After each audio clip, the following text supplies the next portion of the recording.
Hello, this is Rachel Durkin Durga, and for the next hour I'll be reading from the 31st of December issue of the Toronto Star on the Niagara Frontier Radio Reading Service. Governor General Mary Simon's New Year's Message to Canadians by the Canadian Press Staff.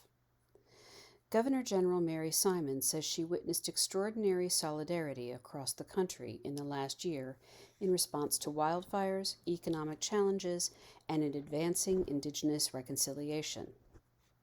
In a recorded message to Canadians released by Rideau Hall, Simon says the nation is courageous, inclusive, and committed to building peace.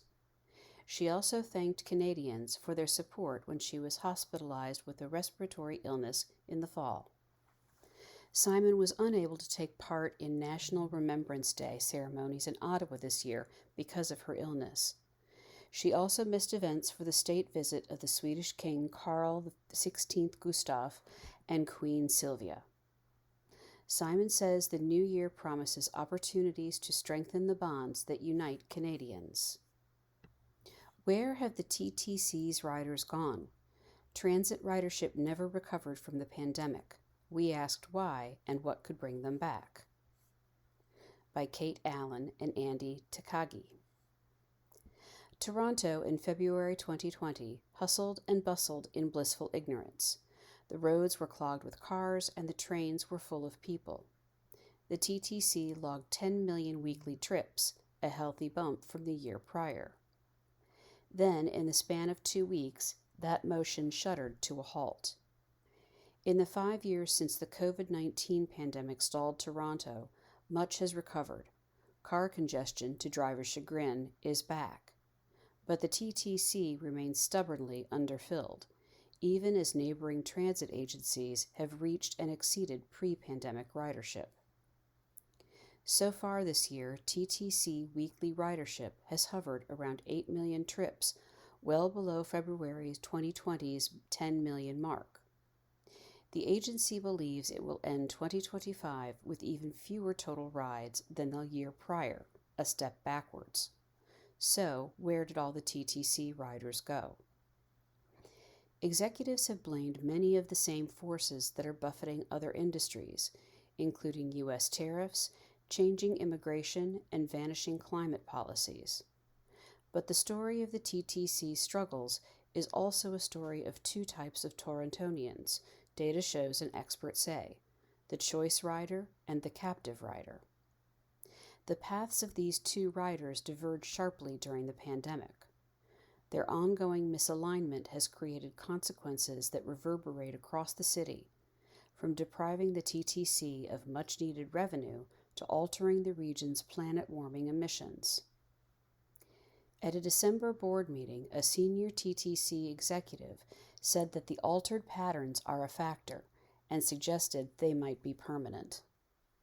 There are, quote, substantive shifts in the way people live, work, and move around the city that we are experiencing that are being expressed through our ridership number, end quote, said Josh Cole, Chief of Strategy and Customer Experience.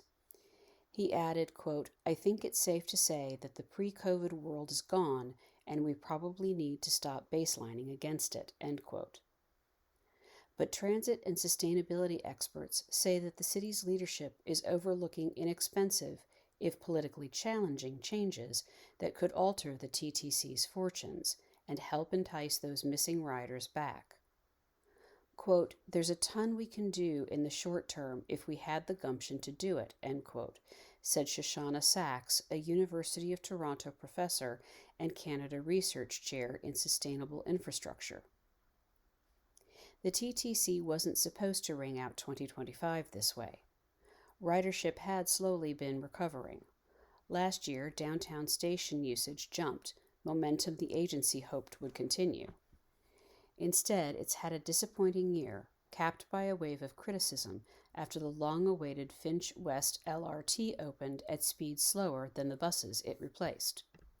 At the final City Council meeting of the year, Councilman Josh Matlow called the launch of the $3.5 billion line a, quote, mockery, end quote, citing a local runner who posted on social media about beating the train on foot. Council voted to direct the TTC to make signal priority changes that would speed the line up. But behind those headlines, system-wide statistics reveal more intransigent troubles. The TTC projected just 416 million rides by year's end in its preliminary budget for next year, down from last year's total of 419 million. That puts it 23.4 million rides short of what the TTC had forecasted at the beginning of the year, and roughly 20% below where it was in 2019 before COVID hit. Meanwhile, transit agencies in Brampton, Mississauga, Burlington, Durham region, and beyond have not only recovered their pre-pandemic ridership, but posted double-digit % increases according to data from the Atmospheric Fund. The TTC's ridership gap has created a budget shortfall and a more conservative forecast for 2026. It now projects 30 million fewer rides in the new year, leaving the agency with $50 million less than it planned, far from passenger revenue. The agency has blamed an array of forces. Lower international student enrollment has shrunk a source of frequent, regular ridership. U.S. tariffs and slow economic growth drove up repair and maintenance costs, damaging service reliability. The removal of the federal carbon price made gas cheaper, eroding the cost savings from choosing transit. But transportation experts say these struggles are also about who rides transit in Toronto and who used to but doesn't anymore. Quote, "I think the real story here is about choice riders," end quote, said Stephen Farber, a professor of human geography at the University of Toronto. In urban planning and transportation studies, the term, quote, "choice rider," end quote, describes a transit user who has other options to get around. In Toronto, they typically own cars, earn higher incomes, and live closer to downtown, Farber says. Toronto, a financial, legal, academic, and tech hub, has a disproportionate number of residents who fit this category compared to manufacturing-focused cities such as Brampton, where transit has recovered, quote, "beautifully," end quote, Farber said. Quote, "Before the pandemic, there were some very wealthy people who decided to take transit to their downtown jobs," he added. "For the most part, you don't see that in other municipal transit agencies," end quote. When the pandemic hit, nearly half of the highest-earning Canadian couples had both spouses working from home, compared to only 5% of the lowest-earning couples, according to Statistics Canada. As workers went hybrid, paying for parking or taking a rideshare might have been more tolerable, Farber says, because it was only a couple days a week. Quote, "A lot of people who had the choice to do something else started doing something else during the pandemic, and a certain share of that population never went back," end quote.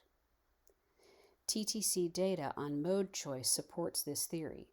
Streetcars, which primarily service the downtown core, have the lowest recovery rate at 72% of pre-pandemic ridership as of July. Buses, which disproportionately serve neighborhoods that are less moneyed and farther from the core, have rebounded highest at 86%. The subway is at 76%. Quote, "A really big driver of that is that a lot of the jobs in Toronto that are served by the subway and the streetcar are, quote, thought economy," end quote, jobs that can be done without being physically present, end quote, said Sachs, pointing also to statistics that show midweek ridership is higher than on Mondays or Fridays. While these types of workers occupy a lot of discussion, they are actually in the minority, Sachs said. In Toronto, more than 85% of businesses report having no remote work. People on the other end of the spectrum from choice riders are sometimes referred to as, quote, "captive," end quote, or, quote, "transit-dependent," end quote, riders. They rely on transit to get to work, but they also rely on it for other vital necessities. When Farber surveyed the riders who remained on the TTC at the height of COVID-19 lockdowns, the top reason they cited for being there was to get groceries. These riders are more likely to skew to the lower end of the income spectrum, be recently immigrated, and to not own a car, he added. Many were essential workers who reported to their jobs in person throughout the pandemic. In a study published in the open access journal, quote, Findings, end quote, Farber and his colleagues showed that transit routes through neighborhoods with higher percentages of essential riders maintained ridership more than those with lower percentages. Quote, so I think in parts of the city where more of the people live, you're going to see ridership coming back much, much quicker, end quote. Since the pandemic, the TTC's own measure of customer satisfaction has been on the decline. In his CEO's report, TTC head Mandeep Lally attributed that decline to negative perceptions about wait time, safety, and reliability, all issues that have long plagued the system in the post-pandemic era. Since a spate of violent incidents in 2022, the rate of thefts, assaults, and other offenses has been generally steady, in contrast to perceptions of safety, which were down in October. Quote, the TTC is not equipped to act like a shelter or a mental health clinic or a hospital, and for many people during the pandemic, it became sort of the shelter of last resort, which made some riders uncomfortable, end quote, Sachs said. Mayor Olivia Chow has recently released a slate of initiatives meant to combat that, including more mental health crisis teams on the TTC. Quote, it takes time to make people feel comfortable again, end quote, Sachs said. The speed and reliability of the TTC, meanwhile, have not recovered since the pandemic. The TTC only recently restored service levels to pre-pandemic levels on lines 1 and 2, but the system remains plagued with reduced speed zones, affectionately known as, quote, slow zones, end quote, where work on the tracks brings trains to a crawl. Pair that with more frequent delays, a repair backlog that has ballooned, and the TTC is caught walking a dangerous tightrope. Low ridership will mean lower revenue, less money that will go in to fix a crumbling system, and ultimately poorer service. Big, expensive infrastructure improvements are necessary, Farber said. Quote, but there are some cheaper ways that we're struggling to implement as well, end quote. Both he and Sachs cited dedicated bus lines which would separate buses from being stuck in congestion. A proposal for extended priority bus lanes on Dufferin and Bathurst streets was scaled back after backlash from residents and businesses, who said the loss of parking spots north of Bloor Street would hurt local retailers. Decisions like this are, quote, financially very doable, end quote, Farber says, but can be politically costly. That tension was on display at a city council as Chow and Councillor Stephen Holliday, who represents the suburban riding of Etobicoke Centre, sparred over the proposed signal changes for the Finch West LRT. The measures would speed up service by allowing the transit line to proceed through lights first before cars waiting to turn left. Holliday pushed back against the proposal, saying cars would stack up while they waited, creating a, quote, public backlash, end quote. Chow argued it was more important to let a transit line carrying many passengers take precedence over a car carrying one or two. The measure passed, along with a request to come back with a plan for speeding up the streetcar network. In addition to requiring political will, rebuilding takes time, Sachs said. Quote, it's just easier to break things than it is to push them back together, end quote. Toronto saw a spike in overdose calls compared to last two holiday periods by the Canadian press. Public health officials say calls for suspected opioid overdoses in Toronto jumped over the holidays compared with the same periods in the last 2 years. Toronto Public Health says paramedics received 122 calls related to suspected opioid overdoses from December 20th to 28th, up 35% from the average number of calls received over the same time in the last 2 years. It says there were fewer than 5 calls for fatal overdoses, which is comparable to last year. The agency says Toronto's drug checking service confirms worsening contamination in the unregulated opioid supply, including higher than usual concentrations of parafluorofentanyl, a related drug roughly as strong as fentanyl, in samples expected to be fentanyl. Toronto Public Health says the holidays can be a challenging time for some, and increased feelings of stress or isolation can affect substance abuse. It says people who are using drugs should try not to use alone and make sure to have naloxone, a medication that reverses the effects of an overdose from opioids, on hand.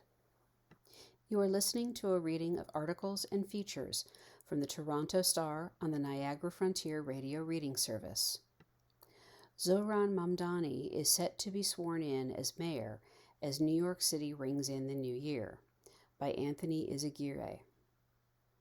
Zohran Mamdani will become mayor of New York City as the clock ticks over into 2026, but the celebrations are set to last through New Year's Day. The Democrats' team is planning 2 separate swearing-in ceremonies Thursday, a small private one with his family in an old subway station around midnight, followed by a large event in the afternoon that will include a public block party outside City Hall. As a new mayor's term begins immediately with the new year, it has been customary for the city's incoming leaders to hold 2 events.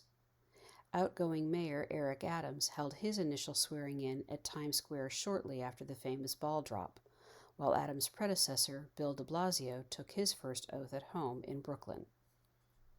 For his part, Mamdani will take his initial oath at the former City Hall subway station in Manhattan, one of the city's original stops on its subterranean transit system, known for its tiled arches and vaulted ceilings.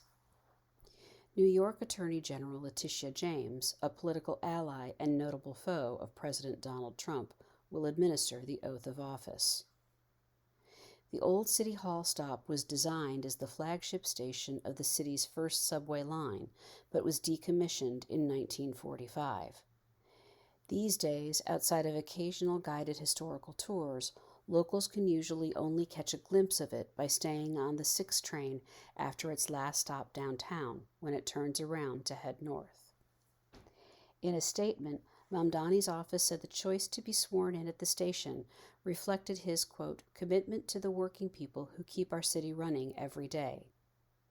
When Old City Hall Station first opened in 1904, one of New York's 28 original subway stations, it was a physical monument to a city that dared to be both beautiful and build great things that would transform working people's lives, end quote, Mamdani said. Quote, that ambition need not be a memory confined only to our past, nor must it be isolated only to the tunnels beneath City Hall. It will be the purpose of the administration fortunate enough to serve New Yorkers from the building above, end quote, he said. On Thursday afternoon, Mamdani will be sworn in again, this time by U.S. Senator Bernie Sanders, one of his political heroes, on the steps of City Hall, in a ceremony scheduled to kick off at 1 p.m. U.S. Representative Alexandria Ocasio-Cortez, another political ally, will deliver opening remarks. Mamdani's transition formed an inaugural committee that includes actor John Turturro, playwright Cole Escola, and writer Colson Whitehead, as well as advocates, small business owners, and campaign workers who the incoming mayor's office says have, quote, provided perspective, guidance, and cultural sensibility, end quote, for the ceremony. The public swearing-in will be accompanied by a block party along a stretch of Broadway leading up to City Hall. Mamdani's office expects thousands of people to attend and says there will be performances, music, and interfaith elements. Judge temporarily halts Trump's move to end protected status for South Sudanese immigrants, by Sophia Riddle and Charlotte Cremon. Hundreds of people from South Sudan may be able to live and work in the United States legally, while a federal judge on Tuesday weighs whether President Donald Trump's move to revoke temporary protected status for immigrants from the East African country was illegal. The termination was set to take effect on January 6, 2026, at which point the roughly 300 South Sudanese nationals living and working in the U.S. under the program, or who otherwise have pending applications, would be eligible for deportation. Civil rights groups sued the Department of Homeland Security in late December, writing in a complaint that the change violated administrative procedure and was unconstitutional because it aimed to, quote, significantly reduce the number of non-white and non-European immigrants in the United States, end quote, on the basis of race. The court order, written by U.S. District Judge Angel Kelly in Massachusetts, temporarily bars the federal government from initiating deportation while the final decision is pending. Quote, these significant and far-reaching consequences not only deserve but require a full and careful consideration of the merits by the court, end quote, Kelly wrote, adding that the changes could potentially cause irreversible harm to the East African migrants. DHS blasted the decision in a statement on Tuesday. Quote, yet another lawless and activist order from the federal judiciary who continues to usurp the president's constitutional authority. Under the previous administration, temporary protected status was abused to allow violent terrorists, criminals, and national security threats into our nation, end quote, DHS Assistant Secretary Tricia McLaughlin wrote. Temporary protected status is granted to foreign nationals from countries devastated by war or natural disaster. Successful applicants must already reside in the U.S. and pass extensive background checks and vetting through DHS. Without providing evidence, McLaughlin claimed there is, quote, renewed peace in South Sudan, end quote, and pointed to, quote, their demonstrated commitment to ensuring the safe reintegration of returning nationals and improved diplomatic relations. Now is the right time to conclude what was always intended to be a temporary designation, end quote, McLaughlin wrote. According to UN experts, quote, years of neglect have fragmented government and opposition forces alike, the panel said, resulting in a patchwork of uniformed soldiers, defectors, and armed community defense groups, end quote. South Sudanese people were made eligible for temporary protected status in 2011. The East African's embattled government still struggles to deliver many of the basic services of a state. Years of conflict have left the country heavily reliant on aid, which has been hit hard by the Trump administration's sweeping cuts in foreign assistance. Many South Sudanese people face hunger, and this year a hunger monitor said parts of conflict-hit South Sudan were heading toward famine conditions. Quote, I don't know how DHS can say with a straight face that it's safe for South Sudanese TPS holders to return to South Sudan, when their own State Department, albeit another government agency, says it is not safe to travel there, end quote, said Dorian Spence, litigation coordinator for Communities United for Status and Protection, one of the groups that filed the December 22nd lawsuit. Quote, this is only one prong in their multi-pronged attack into making America wider, end quote, Spence added, noting Trump's willingness to accept white South Africans as refugees.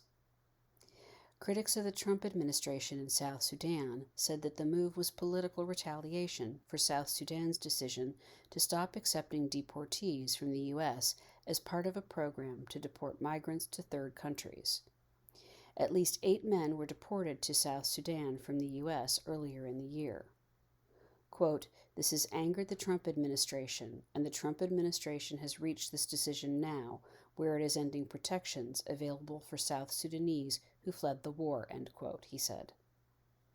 The Trump administration has attempted to withdraw various protections that have allowed immigrants to remain in the U.S. and work legally, including ending temporary status for hundreds of thousands of Venezuelans and Haitians who were granted protection under President Joe Biden. Protected status for immigrants from Ethiopia, Cameroon, Afghanistan, Nepal, Burma, Syria, Nicaragua, and Honduras is also in jeopardy. CIA behind strike at Venezuelan dock that Trump claims was used by drug smugglers, AP sources say. By Amer Madani and Konstantin Toropin. The CIA was behind a drone strike last week at a docking area believed to have been used by Venezuelan drug cartels, according to 2 people familiar with details of the operation, who requested anonymity to discuss the classified matter. the first known direct operation on Venezuelan soil since the U.S. began strikes in September, marks a significant escalation in the administration's months-long pressure campaign on Venezuelan President Nicolas Maduro's government. The strike has not been acknowledged by Venezuelan officials. President Donald Trump first made reference to the operation in an interview Friday with John Katsimedes on WABC Radio in New York, saying the U.S. had knocked out some type of, quote, big facility where ships come from, end quote. In an exchange with reporters Monday, as he hosted Israeli Prime Minister Benjamin Netanyahu at his Mar-a-Lago resort, Trump added that the operation targeted a, quote, dock area where they load the boats up with drugs, end quote. But the president declined to comment when asked whether the attack was conducted by the military or the CIA. The CIA and White House officials also declined to offer further comment on the matter. Colonel Ali Weisskopf, a spokesperson for Special Operations Command, which oversees U.S. operations in the Caribbean, said in a statement that, quote, Special Operations did not support this operation to include intel support, end quote. The strike escalates what began as a massive buildup of U.S. personnel in the Caribbean Sea starting in August, which has been followed by at least 30 U.S. military strikes on alleged drug boats in the Caribbean and Eastern Pacific. More recently, Trump has ordered a quasi-blockade aimed at seizing sanctioned oil tankers coming in and out of Venezuela. CNN first reported on the CIA's involvement in the operation. Trump, for months, had threatened that he could soon order strikes on targets on Venezuelan land. He's also taken the unusual step of publicly acknowledging that he had authorized the CIA to carry out covert action inside Venezuela. The administration is required to report covert CIA actions to senior congressional officials, including the chair and ranking members of both the Senate and House Intelligence Committees. But Trump, by entrusting what appears to be the first land strike of the Venezuelan campaign to the intelligence agency, could be calculating that the action would face less scrutiny from lawmakers than a military strike. Quote, I authorized for two reasons, really. Number one, they have emptied their prisons into the United States of America, end quote, he said in October, as he confirmed to reporters his approval for the CIA to act. And the other, quote, and the other thing, the drugs. We have a lot of drugs coming in from Venezuela, and a lot of the Venezuelan drugs come in through the sea, end quote. All the while, Trump has repeatedly said Maduro's days in power are numbered. The Venezuelan leader and members of his inner circle have been under federal indictment in the United States since 2020 for narco-terrorism and other charges. Maduro has denied the charges. The U.S. Justice Department this year doubled to $50 million the reward for information that leads to his arrest. The Venezuelan president made no mention of the CIA operation during an hour-long speech Tuesday at an international leadership school for women. Flu is rising rapidly, driven by a new variant. Here's what to know, by Lauren Neergaard. Flu is rising rapidly across the U.S., driven by a new variant of the virus, and cases are expected to keep growing with holiday travel. That variant, known as, quote, subclade K, end quote, led to early outbreaks in the United Kingdom, Japan, and Canada. In the U.S., flu typically begins its winter march in December. On Tuesday, the Centers for Disease Control and Prevention reported high or very high levels of illness in more than half of the states. The CDC estimated there have been at least 7.5 million illnesses, 81,000 hospitalizations, and 3,100 deaths from flu so far this season. That includes at least 8 child deaths and is based on data as of December 20th before major holiday gatherings. Some states are particularly hard hit. New York's health department said the week ending December 20th marked the most flu cases the state had recorded in a single week since 2004, 71,000. It's far too soon to know if this flu season will be as severe as last winter's. but it's not too late to get a flu shot, which health experts say can still prevent severe illness even if someone gets infected. While this year's vaccine isn't a perfect match to the subclade K strain, a preliminary analysis from the UK found it offered at least partial protection, lowering people's risk of hospitalization. According to the CDC, only about 42% of adults and children have gotten a flu vaccination so far this year. The flu virus is a shapeshifter, constantly mutating, and it comes in multiple forms. There are two subtypes of type A flu, and subclade K is a mutated version of one of them, named H3N2. That H3N2 strain is always harsh, especially for older adults. Subclade K's mutations aren't enough of a change to be considered an entirely new kind of flu, but they're different enough to evade some of the protections from this year's vaccine, said Andrew Pekosz, a virus expert at Johns Hopkins Bloomberg School of Public Health. The CDC said it's too soon to know how severe this season will be. Flu seasons dominated by any version of H3N2 tend to be bad, with more infections overall and more people becoming seriously ill. But Hopkins's Pekosz cautioned it will take time to tease apart whether this subclade K version simply spreads more easily or also is more dangerous. That question aside, the CDC notes there are some prescription medicines to treat flu, usually recommended for people at high risk of complications, but they generally need to be started a day or two after symptoms begin. The CDC and major medical societies all recommend a flu vaccine for just about everyone aged 6 months and older. Despite lots of recent misinformation and confusion about vaccines, the flu recommendations haven't changed. Flu is particularly dangerous for people 65 and older, pregnant women, young children, and people of any age who have chronic health problems, including asthma, diabetes, heart disease, and weak immune systems. The vaccines are brewed to protect against 3 influenza strains. Despite concern over that new H3N2 variant, they appear to be a good match against H1N1 and type B flu that may also circulate this year, Pekosz said. There are shots for all ages as well as the nasal spray FluMist for ages 2 to 49. For the first time this year, some people may be eligible to vaccinate themselves with FluMist at home. You are listening to a reading of articles and features from the Toronto Star on the Niagara Frontier Radio Reading Service. Russian drone attack injures 3 Ukrainian children as Putin expresses confidence in victory, by Ilya Novikov. Russian drones blasted apartment buildings and the power grid in the southern Ukraine city of Odessa in an overnight attack that injured 6 people, including a toddler and 2 other children, officials said Wednesday. Russian President Vladimir Putin expressed confidence in his country's eventual victory in the nearly 4-year war against its neighbor. 4 apartment buildings were damaged in the Odessa bombardment, according to Regional Military Administration head Oleg Kieper. The DTEC power provider said 2 of its energy facilities had significant damage.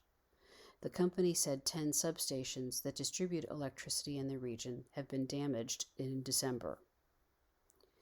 Russia has escalated attacks on urban areas of Ukraine. As its invasion approaches a 4-year milestone in February, it has also intensified targeting of energy infrastructure, seeking to deny Ukrainians heat and running water in the bitter winter months. Between January and November, more than 2,300 Ukrainian civilians were killed and more than 11,000 were injured, the United Nations said earlier in December. That was 26% higher than in the same period in 2024 and 70% higher than in 2023, it said. There are renewed diplomatic efforts to stop the fighting. U.S. President Donald Trump hosted Ukrainian President Volodymyr Zelensky on Sunday and announced that a settlement is, quote, closer than ever before, end quote. The Ukrainian leader is due to hold talks next week with European leaders supporting his efforts to secure acceptable terms. Despite progress in peace negotiations, which he didn't mention, Putin reaffirmed his belief in Russia's eventual success in its invasion during his traditional New Year's address. He gave special praise to Russian troops deployed in Ukraine, describing them as heroes, quote, fighting for your native land, truth, and justice. We believe in you and our victory, end quote, Putin said, as cited by Russian state news agency TASS. The Russian Defense Ministry said 86 Ukrainian drones were shot down overnight over Russian regions, the Black Sea, and the illegally annexed Crimea Peninsula. Russia's Defense Ministry released a video of a downed drone that it said was one of 91 Ukrainian drones involved in an alleged attack this week on a Putin residence in northwestern Russia, a claim Kyiv has denied as a, quote, lie, end quote. The nighttime video showed a man in camouflage, a helmet, and a Kevlar vest standing near a damaged drone lying in snow. The man, his face covered, talks about the drone. Neither the man nor the Defense Ministry provided any location or date. The video and claims could not be independently verified, and there was no immediate comment from Ukrainian officials. Ukrainian officials have denied the allegations of an attack on Putin's lakeside country residence and called them a ruse to derail progress in peace negotiations. Major General Alexander Romanenkov of the Russian Air Force claimed that the drones took off from Ukraine's Sumy and Cherniv regions. At a briefing where no questions were allowed, he presented a map showing the drone flight routes before they allegedly were downed by Russian air defenses over the Bryansk, Tver, Smolensk, and Novgorod regions. The European Union's foreign policy chief, Kaja Kallas, called the Russian allegations, quote, a deliberate distraction, end quote, from peace talks. Zelensky said Romania and Croatia are the latest countries to join a fund that buys weapons for Ukraine from the United States.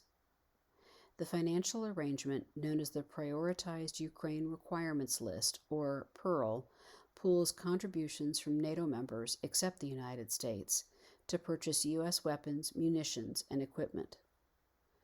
Since it was established in August, 24 countries are now contributing to the fund, according to Zelensky. The fund has received $4.3 billion, with almost $1.5 billion coming in December, he said on social media. Meanwhile, Ukraine's security service carried out a drone strike on a major Russian fuel storage facility in the northwestern Yaroslav region early Tuesday, according to a Ukrainian security official who was not authorized to speak publicly. Long-range drones struck the Temp oil depot in the city of Rybinsk as part of Russia's state fuel reserve system, the official told the Associated Press.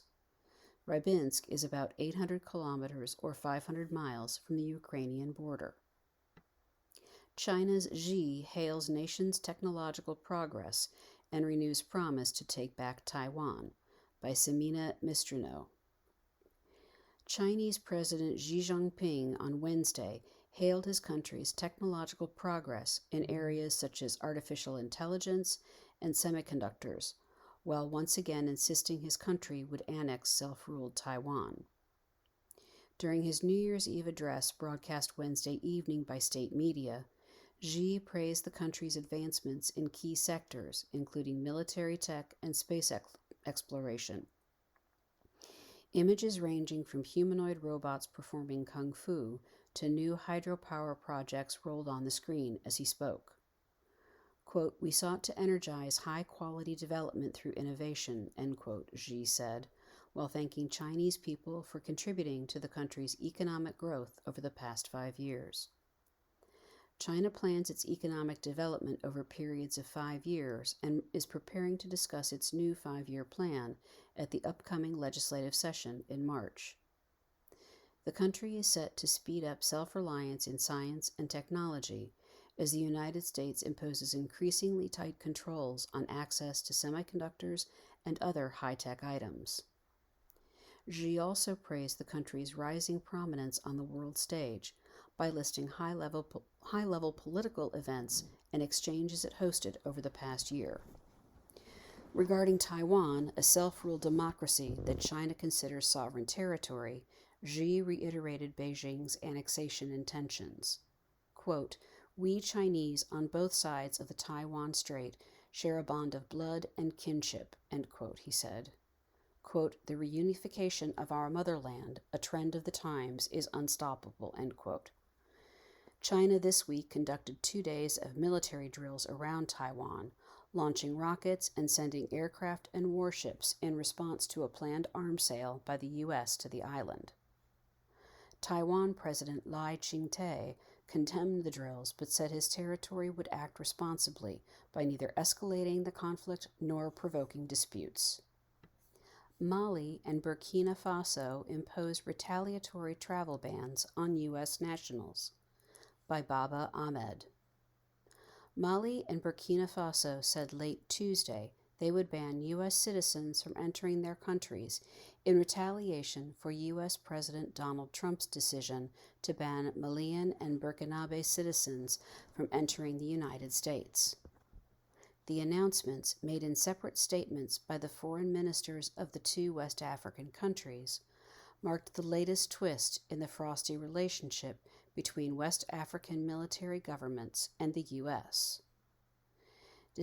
On December 16th, Trump expanded earlier travel restrictions to 20 more countries, including Mali, Burkina Faso, and Niger, which are run by juntas and have formed a breakaway association from the regional bloc, the Economic Community of West African States. Quote, "In accordance with the principles of reciprocity, the Ministry of Foreign Affairs and International Cooperation informs the national and international community that with immediate effect, the government of the Republic of Mali will apply the same conditions and requirements to U.S. nationals as those imposed on Malian citizens," end quote, the Malian Ministry of Foreign Affairs said in a statement. Another statement signed by Burkina Faso's Minister of Foreign Affairs, Karamoko Jean-Marie Traoré, cited similar reasons for the ban on American nationals entering Burkina Faso. The White House noted persistent attacks by armed groups as one of the reasons for the travel ban. Mali and Burkina Faso have struggled to contain armed groups that have spread rapidly in both countries. The juntas vowed to fight the armed groups after deposing civilian governments over the insecurity that has roiled much of the region. Queen Camilla recalls assault in 1960s as she campaigns against domestic violence, by Danica Kirka. Britain's Queen Camilla on Wednesday spoke publicly for the first time about her personal experience of indecent assault, saying that speaking out was one way she could use her royal platform to shine a light on the epidemic of violence against women. Camilla, who has made fighting domestic abuse one of her signature causes, recalled fending off a man who attacked her on a train in the 1960s when she was a teenager. Quote, "I was reading my book and this man attacked me and I did fight back," end quote, Camilla told the BBC. Quote, "And I remember getting off the train and my mother looking at me and saying, 'Why is your hair standing on end?' and 'Why is a button missing from your coat?' End quote." While the attack made her, quote, "furious," end quote, Camilla said she kept it quiet for many years until she heard other women recount their own stories. She said she decided to speak up because domestic violence has been a, quote, "taboo subject," end quote, for so long that most people don't realize how bad the situation is. Quote, "I thought, well, if I've got a tiny soapbox to stand on, I'd like to stand on it," end quote, she said. Quote, "And there's not a lot I can do except talk to people and get people together," end quote.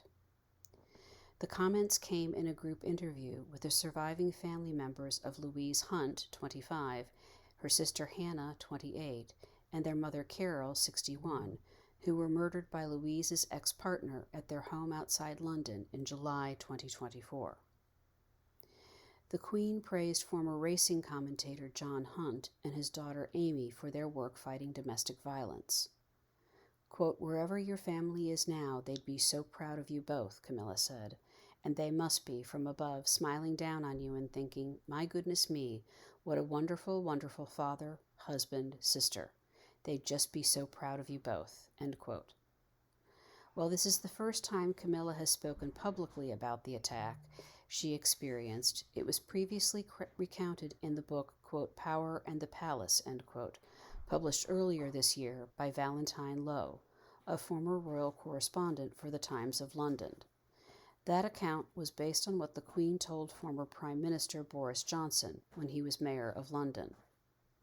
According to Lowe's book, Camilla was on a train to London's Paddington Station when the man sitting next to her reached out and attempted to touch her.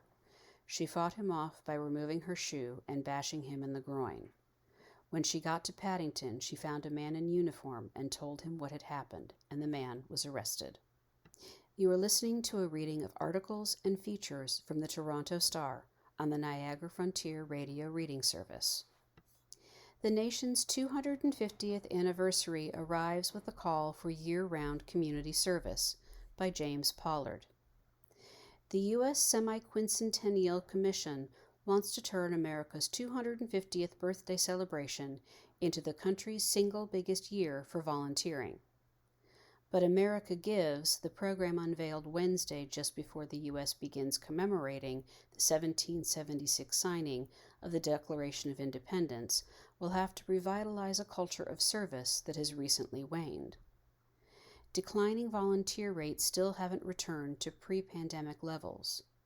Just 28% of Americans said they volunteered time to a religious or secular charitable organization this year, according to a December AP-NORC poll.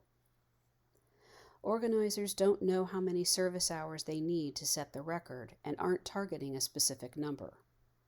The idea is to leverage nationwide reflections on the country's direction to encourage lasting community involvement that will strengthen nonprofits' volunteer pipelines beyond 2026.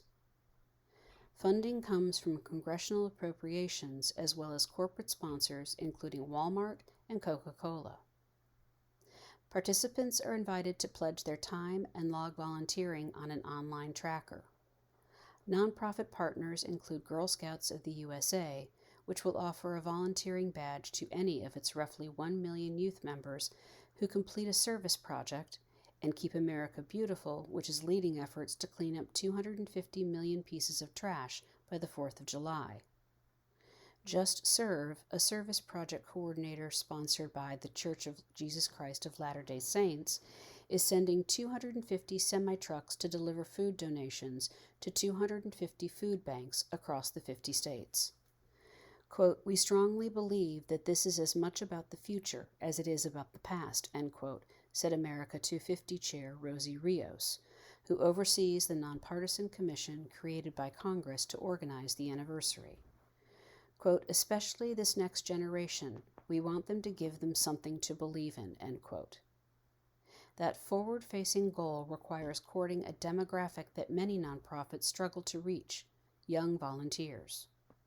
About 1/4 of adults under 30 said they volunteered their time to charity or provided non-financial support to people in their community in the past year, according to a March AP-NORC poll, compared with 36% of those over 60. Rios said America Gives is working with high schools, many of which already list community service as a graduation requirement, to ensure those volunteering hours are logged and build giving habits that continue after students' secondary education. Quote, "They're very passionate, they're very purpose-driven, they do want to give back," end quote, Rios said, adding that, quote, "inspiring them to not just visualize, but maybe fuel their own future is a big priority for us," end quote. Service could be an opportunity to meet younger generations' desire for in-person connections. Sophia Alvarez, a cohort lead for the Youth 250 Bureau, a separate effort to center Gen Z perspectives throughout next year's programming, said young people want, quote, "third spaces," end quote. That means somewhere outside of home, school, or work that feels, quote, "safe," end quote, she said, but doesn't require spending money. Quote, I think any sort of craft or activity that really helps people connect, where they can chit-chat and bond with each other, really builds that sense of community, end quote, Alvarez said. Sarah Keating, Vice President of Girl and Volunteer Experience at Girl Scouts of the USA, said they've had to make their volunteer opportunities more manageable. Young people want to give back, Keating said, but they are busy and don't know how. She said nonprofits must offer experiences, quote, that match their lives, end quote.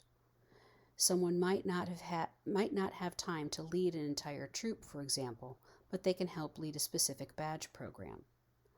Quote, a campaign like this shines a light on the multitude of ways that you can volunteer, that it doesn't have to be whatever stereotype you have in your head, end quote, she said of America Gives.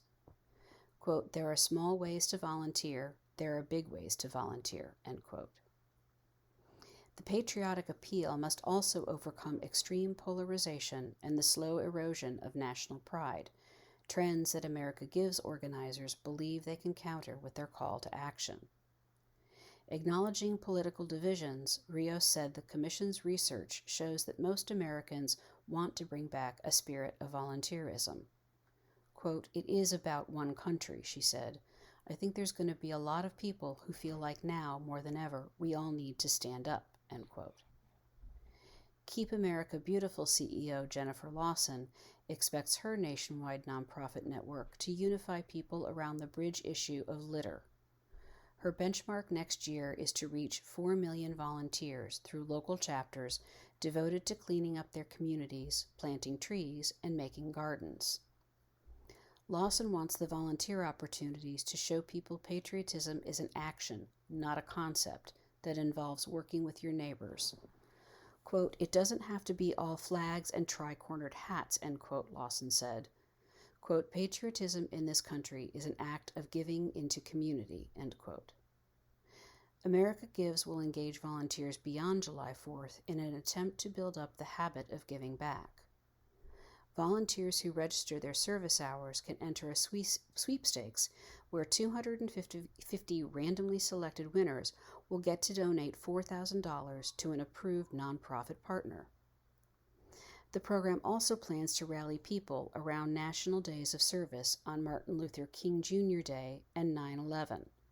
The year-round goal will be to keep things as local as possible. Quote, it should be on people's minds all the time, not just the day that they're doing service, end quote, Rios said. Quote, but how do they plan ahead to keep it going, end quote. Doctor's orders, quote, belly laugh at least 2 to 5 days a week, end quote, by Albert Stumm. Melanin B curves her spine like a stretching cat as she lets out a maniacal, forced laugh. The quick-fire pattern of manufactured giggles soon ripples into genuine laughter, and she giddily kicks her feet. She's practicing what she calls Laughaste, a hilarious yoga routine she created that is a descendant of, quote, laughter clubs, end quote, that emerged in India in the 1990s. It feels awkward at first, but you fake it till you make it, she said. Quote, it's about allowing yourself to be okay with being awkward, end quote, said B, a Los Angeles comedian and speaker. Quote, then you're going to find some form of silliness within that is going to allow you to laugh involuntarily, end quote. The laughter clubs were based on the common sense notion that laughter relieves stress, but a good laugh is also good for your heart, immune system, and many other health benefits, said Dr. Michael Miller, a cardiologist and medical professional at the University of Pennsylvania. Quote, like we say, exercise at least 3 to 5 days a week, end quote, Miller said. Quote, belly laugh at least 2 to 5 days a week, end quote. Although luminaries from the ancient Greeks to Freud have opined on the roots and implications of laughter, the modern study of laughter, gelotology, began emerging in the 1960s. Stanford University psychologist William F. Fry, one of gelotology's founders, drew blood samples from himself while watching Laurel and Hardy. He discovered that laughter increased the number of immune-boosting blood cells.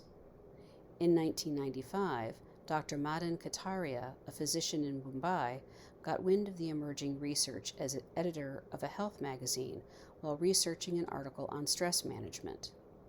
To combat his own stress, he started the first daily laughter club in a park. It ballooned from a handful of participants to more than 150 within a month, he said. After the group quickly ran out of jokes, Kataria created exercises that activated the diaphragm, and he incorporated yogic breathing exercises, light stretches, and deliberately silly sounds and movements. Quote, "We were faking in the beginning, and within seconds, everybody was in stitches," end quote, Kataria said. Miller began studying laughter in the 1990s, showing funny movies to study participants. He found that laughter produces endorphins in the brain that promote beneficial chemicals in the blood vessels. Nitric oxide, for example, causes blood vessels to dilate, which lowers blood pressure, inflammation, and cholesterol.